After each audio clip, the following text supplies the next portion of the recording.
Hello everyone, আশা করি আপনারা সবাই খুব ভালো আছেন, সুস্থ আছেন।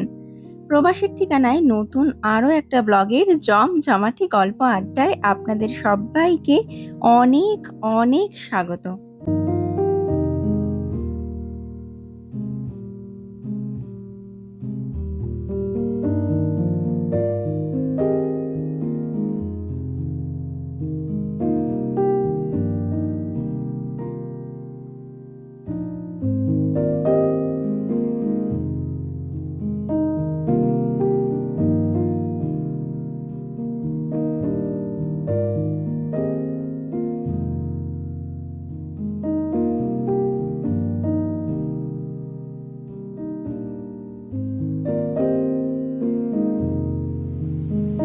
আজকে শুক্রবার, আর এখন সকাল ওই 11টা মতো বাজে। আজ সকাল থেকেই টরন্টো শহরের আবহাওয়ায় দেখা যাচ্ছে রোদ বৃষ্টির খেলা, জানেন তো।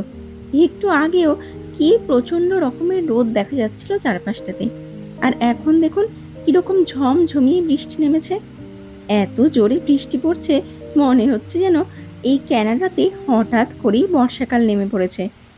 অথচ একটু আগেও কিন্তু গায়ের চামড়া পুড়িয়ে দেওয়ার মতো কি প্রচন্ড রোদ ছিল চারপাশটাতে। আর এই যে এখন আপনারা এত জোরে বৃষ্টি পড়তে দেখছেন, এই বৃষ্টিও কিন্তু বেশিক্ষণের জন্য হবে না, জানেন তো। ওই খুব বেশি জোর হলে 15 মিনিট। তারপরে এই ক্যানাডার বুকে বৃষ্টি তার প্রমোদ অনুষ্ঠান শেষ করে এই মঞ্চ থেকে বিদায় নিতে না নিতেই এই মঞ্চে সূর্যি মামা হাজির হবে তার ক্রীড়া কৌশল প্রদর্শনের জন্য। তবে আজ এই বৃষ্টিটা হওয়ার কারণে ক্যানাডার টরন্টো শহরের মানুষজন আজ একটু হলেও স্বস্তির নিঃশ্বাস ফেলবে, জানেন তো। গত কয়েকদিন ধরে এখানে এতটা পরিমাণ গরম পড়েছিল যে সেই গরমের চোটে এখানকার প্রত্যেকটা মানুষের অবস্থা বেশ খারাপ হয়ে গেছিল। এক সেকেন্ডও ফ্যান ছাড়া থাকা যাচ্ছিল না। ফ্যানের সামনে বসেও যেন দরদরিয়ে ঘাম পড়ছিল। তবে আজ এই বৃষ্টিটা হওয়ার কারণে তাপমাত্রা একটু হলেও নেমে যাবে, আর তার সাথে সাথে এতদিন যে গরম হাওয়া বইছিল চারপাশে, সেটাও এই বৃষ্টির কারণে একটু হলেও ঠান্ডা হবে। আর আজ এই এতদিন বাদে গাছের পাতাগুলোর উপরে এই বৃষ্টির জল পড়াতে দেখুন চারপাশটা এবং গাছের পাতাগুলো যেন একটু বেশি গাঢ় সবুজ রঙের দেখতে লাগছে, তাই না বলুন? চলুন এবার রান্নাঘরের দিকে যাই। ওইদিকে আবার বাটার চিকেন আর ভরবা কারেলা রান্না করব বলে অর্ধেকটা মতো প্রিপারেশন সেরে এই বারান্দাটাতে এসে দাঁড়িয়েছিলাম। চলুন গিয়ে এখন বাকি রান্নাটা সারি। এই যে চলে এসেছি রান্নাঘরে। চলুন এবার ধীরে ধীরে রান্নাটা সারতে থাকি আর আপনাদের সাথে গল্পও করতে থাকি। তো আজকে বানাবো ভরবা কারেলা, মানে উচ্ছে। হিন্দিতে তো এই উচ্ছেকে কারেলা বলে। তো এই আর কি। তো আজ সেটাই বানাবো, ভরবা কারেলা। মানে এটার ভেতরে পুর ভরতে হবে, কিছু স্টাফিং আর কি, পুর ভরে বানাতে হবে। তো সেটারই প্রিপারেশন চলছে এখানে। আমি অলরেডি এটাকে কিন্তু মানে যেটা হয় আর কি, ওপরের যে একটা ইয়ে থাকে, সেটাকে আমি কী বলবো, ওই খড়খড়ে চামড়াটা যে থাকে ওপরে, তো উচ্ছের ওপরের যে চামড়াটা সেটাকে কিছুটা পিল করে ফেলেছি। এরকম একটু রাফলিভাবেই পিল করেছি, একদম ক্লিন না, জাস্ট রাফলিভাবে পিল করেছি। আর ভেতরে যে বীজ বীজ মতো থাকে, যে একটা না বেশ কিছু, সরি, প্রত্যেকটা উচ্ছের ভেতরেই তো থাকে বীজ মতো যে জিনিসগুলো, তো সেগুলো আমি যেটুকু সম্ভব, পুরোটা না, যতটুকু সম্ভব আমি ওই বীজগুলোকে ফেলেছি। আর এটাকে এখনও কিন্তু আমি বয়েল করিনি, জাস্ট এমনি ধুয়ে এটাকে ওই ওপরের ছোকলাটাকে আমি জাস্ট পিল করেছি, হালকা হালকাভাবে, এই যে রাফলিভাবেই পিল করেছি ওপরের ছোকলাটা। আর মাঝখান দিয়ে চিড়েছি, ঠিক আছে। দুপাশে কিন্তু আটকানো, উচ্ছেটার দুপাশে আটকানো দেখতে পাচ্ছেন। মাঝখানটা আমি জাস্ট এই ছুরি দিয়ে দিয়ে কেটেছি, কেটে ভেতর থেকে যতটা সম্ভব ওই বীজগুলো যে থাকে, আমি এই যে দেখাচ্ছি, বুঝতেই পারছেন এই যে, তো এই বীজগুলো আমি যতটা সম্ভব ওই প্রত্যেকটা উচ্ছের থেকে কিছুটা করে বার করেছি। আর না বার করলেও হয়, এমনিও বীজ থাকলে অসুবিধা নেই, তাও বীজটা যতটা সম্ভব একটু ফেলে দিলে বেশি ভালো হয় আর কি। তো আমি এটাকে বয়েল করিনি, আপনারা যদি চান এরকম করে বীজ ফেলে দেওয়ার পরে হালকা একটু বয়েলও করে নিতে পারেন, এরকম আর কি। আমি বয়েল করিনি এটাকে। তো এই হচ্ছে ব্যাপার। আর এইদিকে চলছে বাটার চিকেন বানানোর প্রস্তুতি। অলরেডি এখানে কড়াইতে লাস্ট ব্যাচ এটা হচ্ছে, কয়েকটা চিকেন ফ্রাই হচ্ছে বাটার চিকেনের জন্য। আর বাকি বেশ কিছুটাই মানে বেশিরভাগটাই ফ্রাই হয়ে গেছে, রেখে দিয়েছি এটাতে। আর এখানে বাকি লাস্ট ব্যাচ। আর এখানে যে মিক্স করেছিলাম সেটা রয়েছে, তো আমি এটা ফেলি না, এটা যে থাকে বাটিতে, আমি পরে যখন কড়াইতে এই পেঁয়াজ টমেটো যে পেস্ট যে বানিয়ে রেখেছি, পেঁয়াজ টমেটো শুকনো লঙ্কা এলাচ লবঙ্গ তারপরে আর কি দিয়েছিলাম, তো ওই আর কি, মানে ওই এলাচ লবঙ্গ দিলাম, শুকনো লঙ্কা দিয়েছি, কাজু বাদাম পেঁয়াজ টমেটো, তো এই সব কিছু দিয়ে নাড়াচাড়া করে একটু হালকা ফ্রাই করে এটা পেস্ট বানিয়ে রেখে দিয়েছি। তো আমি কি করি, এই যে চিকেনটা যে মাখাই এটা থাকে যেহেতু কিছুটা না বাটির মধ্যে তো পড়ে থাকে সবারই, আমরা যখনই এরকম চিকেন ম্যারিনেট করি বা কিছু ম্যারিনেট করি সেটা পড়ে থাকে। তো আমি কী করি, যখন যাই হোক মাছ ফ্রাই করার হোক বা চিকেন ফ্রাই করার হোক, তো ওগুলো যখন ফ্রাই হয়ে যায় আমি কী করি, এই কড়াইতে যে পেস্টটা দেওয়ার দিই, পেস্ট বা যাই দেওয়ার হোক দিয়ে একটু পরে 3-4 মিনিট পরে এই যে লেগে থাকে এই জিনিসটা আমি মশলা, যেহেতু এখানে অনেক রকমের মশলা থাকে, কাসুরি মেথি আছে, কাশ্মীরি রেড চিলি পাউডার আছে, তারপরে সর্ষের তেল, গরম মশলা, তো অনেক রকম মশলা দিয়ে তো আমরা বাটার চিকেনটাকে ম্যারিনেট করি, তো মশলাটা অনেকটাই থাকে, তো আমি ফেলি না, এটা আমি ওই কড়াইতে পরে ইউজ করে ফেলি, এই আর কি। তো এই ব্যাচটা নামানো হয়ে গেলেই আমি তারপরে পেস্টটা দিয়ে বাটার চিকেনটা বানিয়ে নেব, তারপরে ভাড়বা কারেলার প্রিপারেশন শুরু হবে। জানেন, আজ প্রায় ৮-১০ দিন বাদে ঘরে এরকমভাবে ভালো মন্দ কিছু রান্না করছি। এমনকি মাঝে মধ্যে বারান্দায় গিয়ে দাঁড়িয়ে দাঁড়িয়ে চারপাশটা বা বলতে পারেন প্রকৃতির সৌন্দর্যটাকে মন ভরে উপভোগ করার সুযোগ পাচ্ছি। আসলে আপনাদের মধ্যে অনেকেই তো এই ব্যাপারটা জানেন যে আমাদের ফ্ল্যাটের ওয়াশরুমটা দিয়ে ওয়াটার লিকেজ হওয়ার কারণে আমাদের ওয়াশরুম মানে বাথরুমটা রিনোভেশন করানোর কাজে হাত দিতে হয়েছিল, এবং সেই সব কিছু তো আমি আপনাদের সাথে আমার লাস্ট ব্লগটাতেই শেয়ার করেছিলাম। তো সেই কারণে সেই রিনোভেশনের কাজ কমপ্লিট হতে হতে প্রায় ৮-১০ দিন মতো সময় লেগে গেছিল, এবং সেই ৮-১০ দিনে না ঘরে ঠিকমতো রান্না বান্না করার সময় সুযোগ পেয়েছি, আর না নিজের দিকে তাকানোর।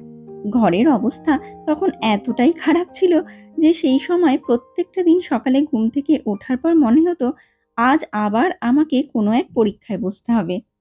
আর রোজই শুধু ভগবানের কাছে প্রার্থনা করতাম আমাদের জীবনে আসা ওই কঠিন সময়টা যেন আমরা খুব তাড়াতাড়ি করে কাটিয়ে উঠতে পারি। আসলে আপনারা তো জানেনই এই বিদেশে ডোমেস্টিক হেল্পার একদমই পাওয়া যায় না। তাই ঘরে যতই যা নোংরা হোক না কেন সেগুলো সব নিজেদেরকেই পরিষ্কার করতে লাগে। আর ঘরে কোনো একটা কাজ করানো মানে ঘরে যে কতটা পরিমাণ ধুলোবালি নোংরা হয় সেটা তো আপনারা সবাইও জানেন। তবে ২-৩ দিন মতো আগেই আমাদের বাথরুম রিনোভেশনের কাজটা কিন্তু কমপ্লিট হয়ে গেছে। তাই এখন আমার ঘরগুলো কিন্তু আগের থেকে বেশ অনেকটাই পরিষ্কার অবস্থাতে ফিরে এসেছে। আর আপনাদের সাথে গল্প করতে করতে এইদিকে আমার বাটার চিকেনটা রান্না করা কিন্তু অলমোস্ট ডান। চলুন এখন ফ্লেমটা একদম লোতে করে দিয়ে আপনাদেরকে আমার নতুন বাথরুমটা একটু চট করে দেখিয়ে নিয়ে আসি।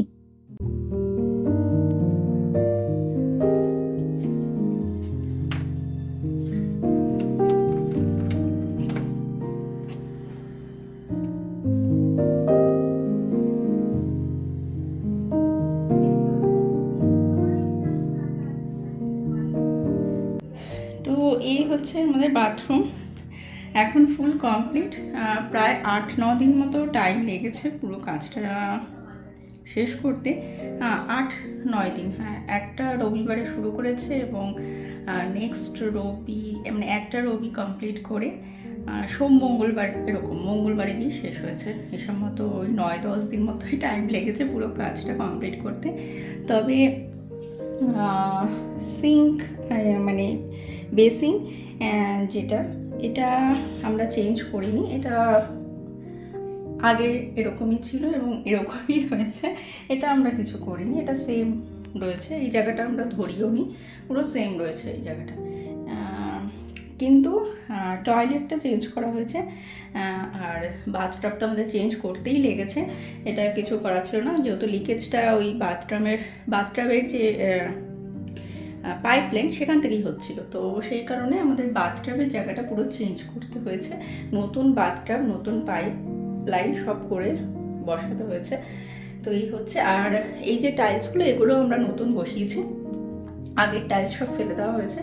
হ্যাঁ, তবে এই স্লাইডিং ডোরটা, বাথটাবের সাথে যে স্লাইডিং ডোর, এটা আমাদের আগে যে এই ফ্ল্যাটের ওনার ছিল উনি লাগিয়েছিলেন, এবং আমরা বাথটাবটা লাগানোর পর এই স্লাইডিং ডোরটা আবার সেট করে দিয়েছি। যখন রিনোভেশনের কাজ চলছিল তখন এই স্লাইডিং ডোরটা খুলে রাখা হয়েছিল, তারপর যখন বাথটাবটা সেট করা হয়েছে, এই যে তারপরে আমরা আবার স্লাইডিং ডোরটা লাগিয়ে দিয়েছি,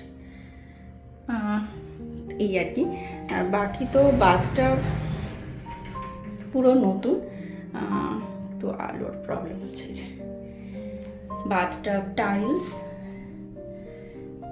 এগুলো সব নতুন, এবং টয়লেট যে পুরো এই টয়লেটের জায়গাটাও আমরা চেঞ্জ করেছি, আর আমাদের ফ্লোরের টাইলসটাও আমরা চেঞ্জ করে দিয়েছি। এই যে ফ্লোরের টাইলসটা পুরো চেঞ্জ করেছি আমরা। তো এই হচ্ছে আমাদের বাথরুম রিনোভেশনের কাজ, যেটা কমপ্লিট হয়ে গেছে এবং এখন ফাইনাল লুক হচ্ছে এরকম।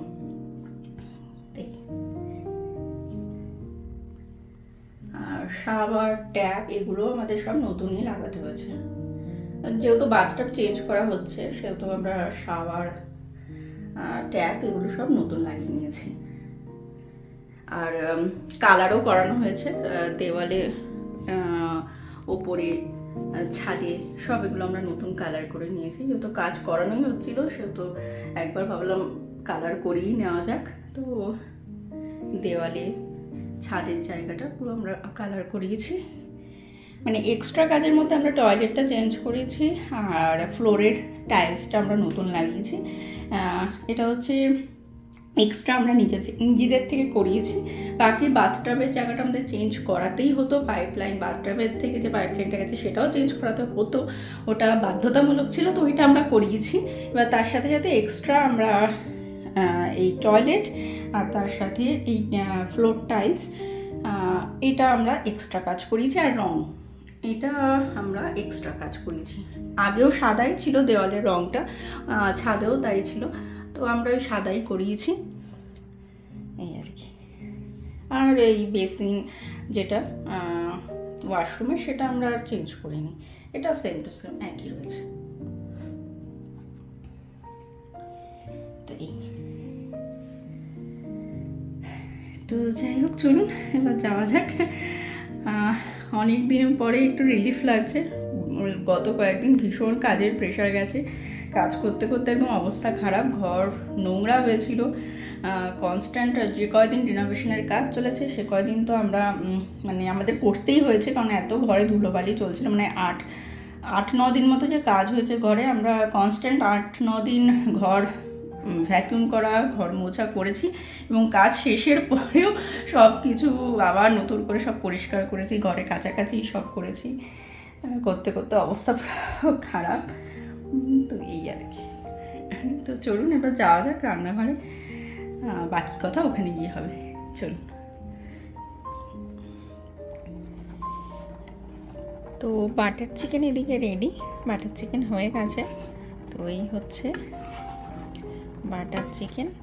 আমি একটু গ্রেভিটা বেশি রাখি, কারণ গ্রেভিটা আমার মেয়ে ভীষণ পছন্দ করে, তো যে কোনো জিনিস নিয়েও গ্রেভিটা ভীষণ পছন্দ, সে মাছের গ্রেভি হোক বা চিকেনেরই কোনো রেসিপি রান্না করি তার গ্রেভিটা হোক, যারই গ্রেভি হোক না কেন সেটা মানে চিকেন বা মাছের গ্রেভিটা পছন্দ হয়। তো আমি বেশি একদম মাখো মাখো করিনি, একটু গ্রেভিটা সেমি গ্রেভি মতো রেখেছি।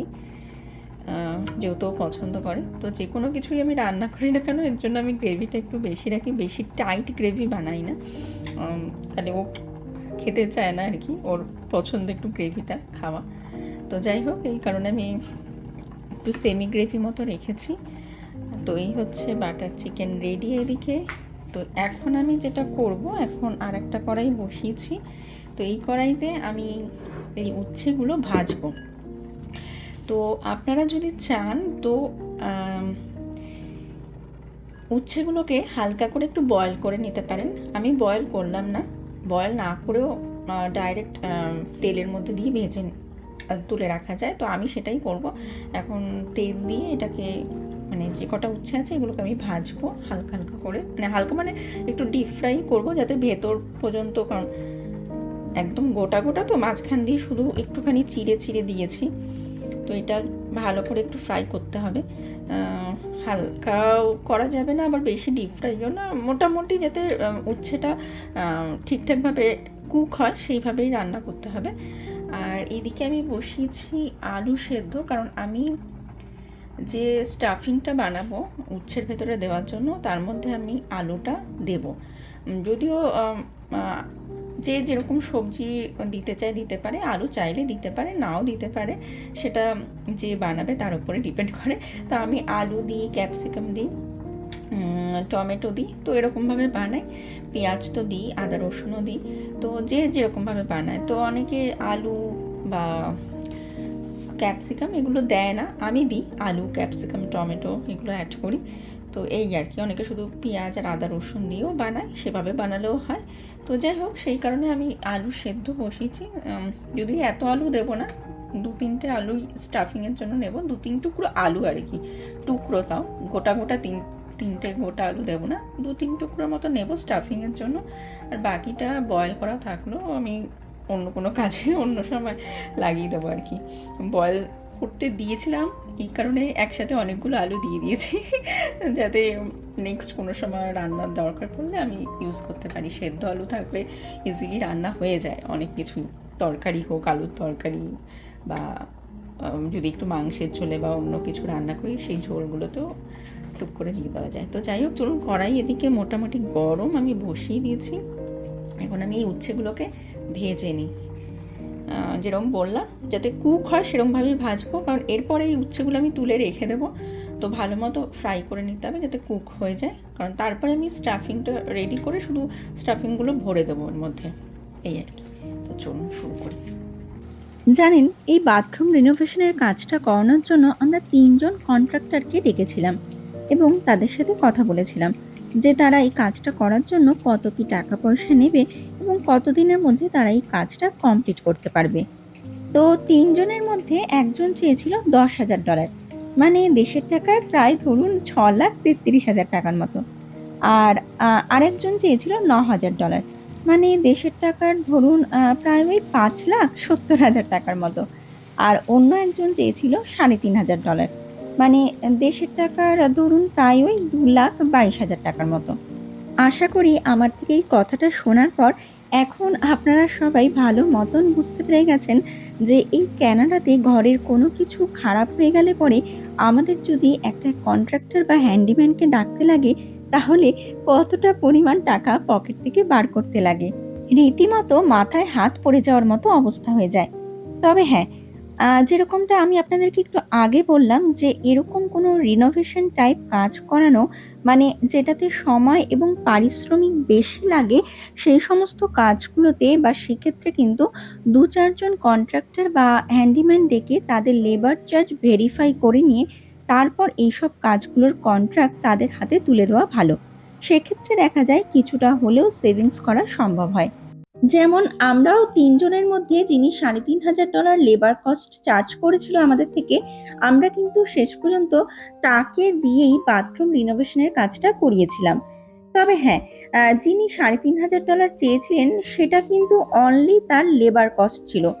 বাথরুম রিনোভেশনের কাজে আমাদের যত যা জিনিসপত্র লেগেছিল, যেমন বাথটাব, টাইলস, সিমেন্ট এবং আরও নানান রকমের জিনিসপত্র, সেগুলো কিন্তু আমাদেরকেই কিনে দিতে হয়েছিল। দোকানে গিয়ে আমরা সেই জিনিসগুলো কিনে নিয়ে এসেছিলাম।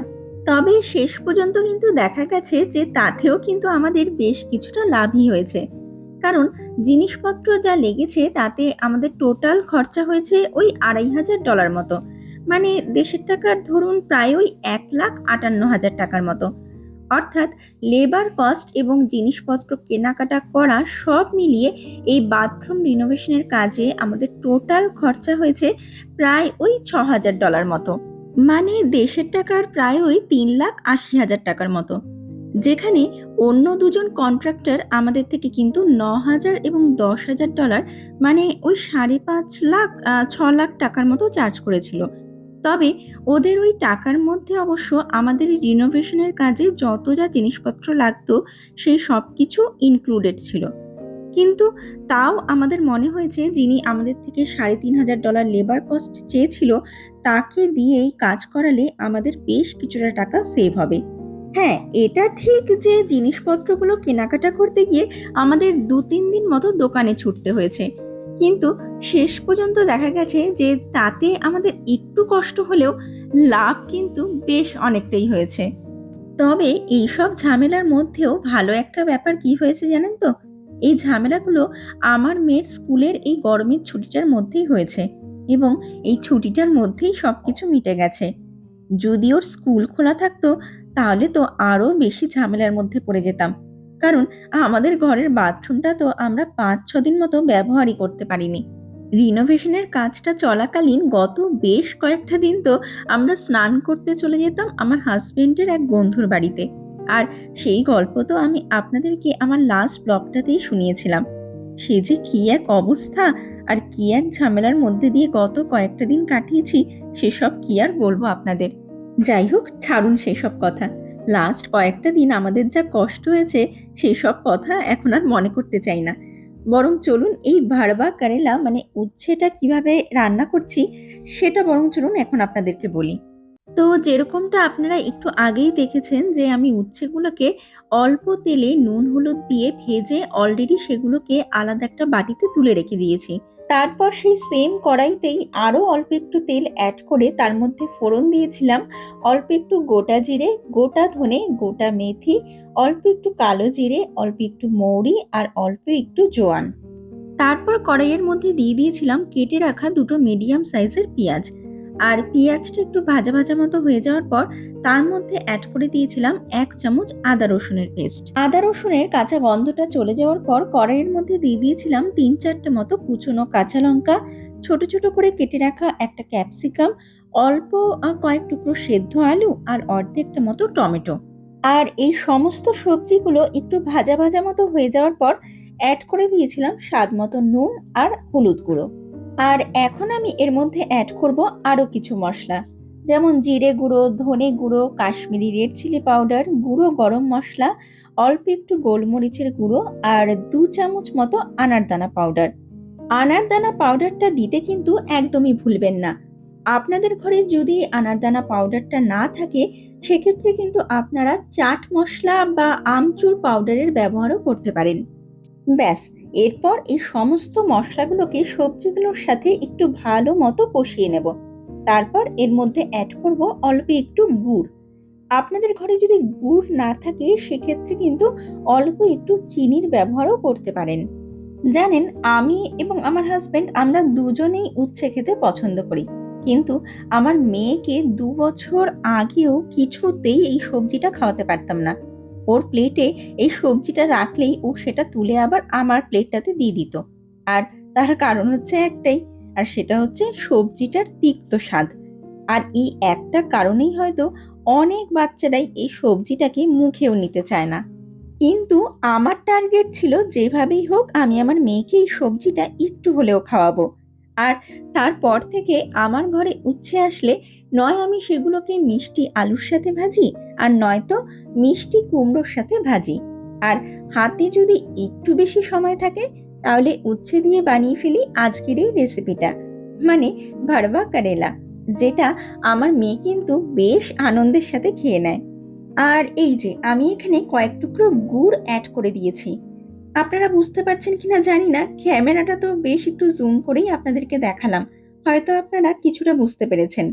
যাই হোক, আর যেটা আপনাদেরকে একটু আগেও বললাম যে আপনাদের ঘরে যদি গুড় না থাকে, সেক্ষেত্রে কিন্তু আপনারা গুড়ের পরিবর্তে অল্প একটু চিনি ব্যবহার করতে পারেন।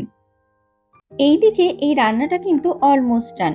এখন সবশেষে আমি এর মধ্যে অল্প একটু কুচনো ধনেপাতা ছড়িয়ে দেব। আর তারপর ওই 15 মিনিট মতো একটু অপেক্ষা করব। কারণ উচ্ছের ভেতরে দেওয়ার জন্য এই যে নানান রকমের সবজি মিক্স করে আমি এই পুরটা রেডি করলাম, এটা একটু ঠান্ডা না হওয়া পর্যন্ত আমি এই পুরটা উচ্ছের ভেতরে ভরতে পারবো না।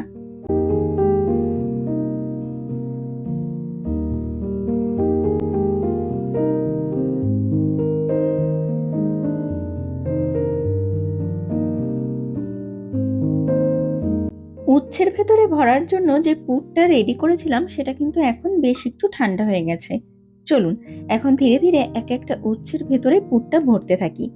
আর আপনারাও কিন্তু বাড়িতে এই রেসিপিটা অন্তত একবার হলেও ট্রাই করে দেখতে পারেন।